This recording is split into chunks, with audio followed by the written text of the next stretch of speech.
અગર આપણે જોઈએ તો એક સારું બાઉન્સ રિસેન્ટલી આવતું જોવા મળ્યું છે. જે રીતના અત્યારના ફોર્મેશન ફોર્મ બધી જોવા મળી છે એ રીતના જોતા લાગી રહ્યું છે કે કદાચિત આપણને ઉપરમાં 240 સુધીના લેવલ્સ આવતા જોવા મળી શકે છે. અગર તમે બીટીએસટી યા તો ઇન્ટ્રાડે પર્સપેક્ટિવથી જોતા હો તો 240 ને તમે ટાર્ગેટની જેમ કન્સિડર કરીને ચાલી શકો છો. વીસીએસ એક્સપ્રેશન આપણી કોઈ લેવલ્સ પાસે પ્લેસ છે અને એક સારા હાર્ડરની જેમ અત્યારે આપણને કામ કરતી જોવા મળી રહી છે થોડા સમયથી. સો પ્રોબેબલી ત્યાં તમને 240 ટુ 239 240 ની આસપાસના લેવલ્સ છે જે ઇમિડિયેટ હાર્ડરની જેમ કામ કરતા જોવા મળી શકે.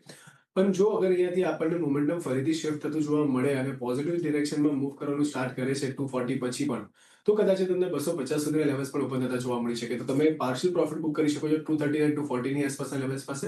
રેસ્ટ ક્વોન્ટિટી હોલ્ડ કરીને ચાલો. ઉપરમાં તમને 250 ની આસપાસના લેવલ્સ આવે છે ત્યાં તમને બુક કરીને ચાલવાની સલાહ રહેશે. 239 240 આજે આજે